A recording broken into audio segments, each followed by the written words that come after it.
बिहार के मोतिहारी जिले से एक सनसनीखेज घटना सामने आई है, जहां एक प्रेमी को अपनी प्रेमिका से प्यार करना और उससे शादी करने का सपना देखना इस कदर भारी पड़ा कि उसे अपनी जान से हाथ धोना पड़ा। मौत ऐसी हुई कि सुनकर रूह कांप जाएगी। और 45 दिनों के बाद प्रेमी का शव बरामद हुआ। लव, मर्डर और मैरिज की क्या है ये पूरी कहानी, देखिए इस खास रिपोर्ट में। हमारा बाबू के जान मरवा दे, अब हमनी कैसे रहब रे बाप। रिपोर्ट देने वाली ये वारदात मोतिहारी के पिपरा थाना क्षेत्र के विशुनपुरा गांव से सामने आई है, जहां 22 साल का नजीद 8 साल से एक लड़की को चाहता था। दोनों एक दूसरे को बेइंतहा मोहब्बत करते थे, शादी भी करना चाहते थे, लेकिन लड़की के परिवार वाले इस शादी के खिलाफ थे। इस दौरान वो अपनी बेटी की शादी बहुत जगह तय करते थे, लेकिन नजीद को ये नागवार गुजरता और वो हर शादी को तोड़वा देता। लड़के के पास अपनी प्रेमिका के साथ कुछ आपत्तिजनक फोटो और वीडियोस थे, जिसे वो लड़के वालों को भेजकर शादी तोड़वा देता था। अब इतने सब के बाद लड़की के परिवार वालों ने खौफनाक साजिश रची और उन्होंने अपनी बेटी की शादी दूसरे जगह तय कर दी। वहीं दूसरी तरफ उसके प्रेमी को गायब करवाकर निर्मम तरीके से हत्या करवा दी। हत्या के बाद उसके शव को नदी के किनारे फेंक दिया। विनोद प्रसाद, पिता श्री दशई भगत, ग्राम मोंगावा का निवासी हूँ। मेरी पुत्री 2 साल पहले बिशुनपुरा गांव के मुखलाल भगत के बेटे अजीत कुमार से नंबर पाकर किसी तरीके से बात की। उसका गलत फ़ायदा उठाते हुए अजीत कुमार ने हमारे लड़की को ब्लैकमेल करने लगा कि हमसे शादी नहीं करोगे तो कहीं करने नहीं देंगे। हमने बहुत समझाया। 2 साल पहले ही, लगभग 2 साल हो गया, तो हमारी लड़की को हमने बहुत समझाया कि उसका छवि खराब है, उसे घर वाले कोई ठीक नहीं है, उसके पास कोई आगे पीछे कुछ खेती बाड़ी है नहीं, तुम्हारा गुजारा नहीं होगा। मेरी लड़की मान गई, बोली पापा गलती हो गई, कहीं आप शादी करना चाहेंगे वहाँ हम कर लेंगे।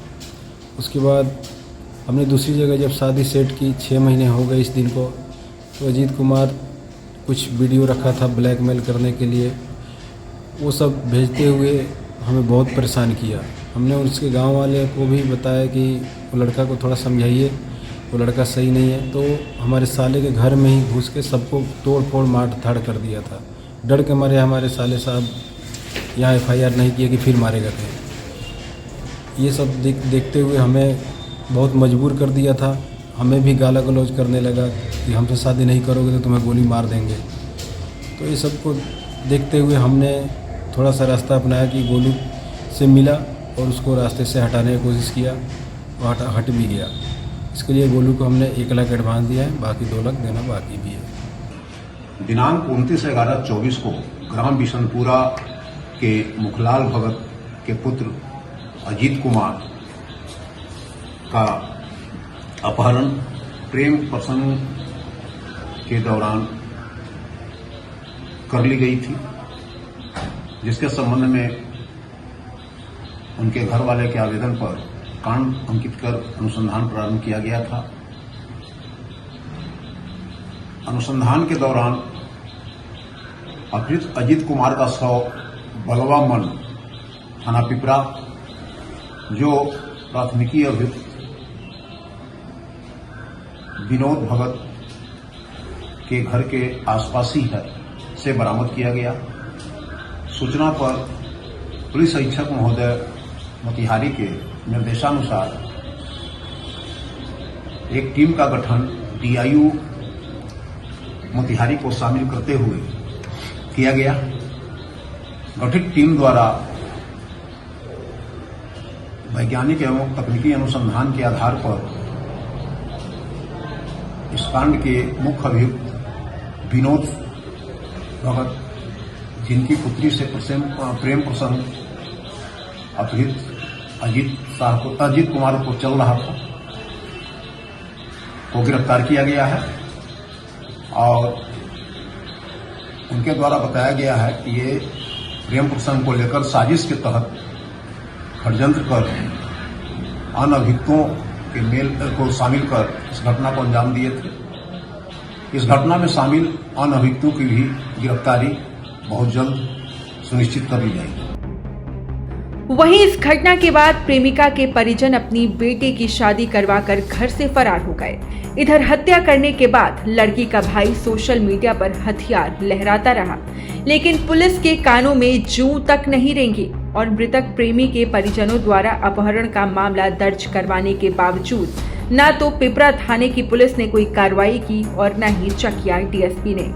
अब जब मृतक का शव हत्या के 45 दिनों के बाद बरामद हुआ तो पुलिस के हाथ पांव फूलने लगे और उसने आनन फानन में प्रेमिका के पिता को गिरफ्तार किया।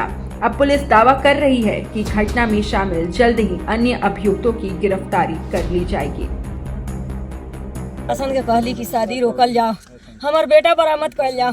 महेश सर कहलन दरोगा जी ये रउआ चलते अजितवा कहीं नुकायल होई, रउआ चलते हम ओकर बेटी के बियाह रोक दू। 2 लाख रुपया का दो भरलक लोग से कही रहलक, हमरा ना पता। पैसा पर डीएसपी बिका गेल, पैसा पर चकिया हमरा बेटा के सब मिल के मुंह बिका गेल। विनोद भगत, संजय भगत रुपया भर भर के हमरा बाबू के जान मरवा दे। अब हमनी कैसे रहब रे बाप। कौन है रिकॉर्डिंग बाड़ा बाबू के डीएसपी साहब के रखल का नाम बा? डीएसपी साहब के बारा बाबू के रिकॉर्डिंग बा। बारा बाबू कहत रहन जहां मर्जी वहां जा, अपन थाना खोल लो, जहां मर्जी वहां जा, थाना खोल लो। कौना आधार पर गिरफ्तार करू? आज ही बलवा मन में हमर बाबू धरती में मिलल बारन अगुए गेल बारन वहाँ जांच पड़ताल में वो हमनी आ रही है देखे खसवा मृतक का नाम बताइए। अरे बाप रे बाजे तहाँ गोली चलल 29 तारीख के। अब कैसे मरलन का कहलन गोलू बताइए। हमरा गांव में गुंदनवा गांव भर हल्ला कर देल, अजितवा के गुलुआ मार देल। इस घटना का एक शर्मनाक पहलू ये भी है कि एक ओर प्रेमी की हत्या हो चुकी है, दूसरी ओर इस केस का नामजद अभियुक्त और लड़की का भाई सोशल मीडिया पर हथियार लहराते हुए लगातार वीडियो पोस्ट कर रहा है। अपनी शर्मिंदगी के माध्यम से लड़के वालों को यह खबर दिलवाता रहता है कि उसकी हत्या हो चुकी है, लेकिन पुलिस ने इस पर अब तक कोई कार्रवाई नहीं की है। और आज घटना के 45 दिनों के बाद इस सनसनी घटना का खुलासा उस समय हुआ जब प्रेमी लड़के का शव बरामद किया गया। अब इस घटना के बाद पुलिस की कार्यशैली पर कई सवाल खड़े हो रहे हैं। लोगों का कहना है कि यहाँ की पुलिस प्रशासन बेसुध पड़ी है और हमारी सुनने वाला कोई नहीं है। 99 न्यूज के लिए मोतिहारी से प्रशांत कुमार की रिपोर्ट।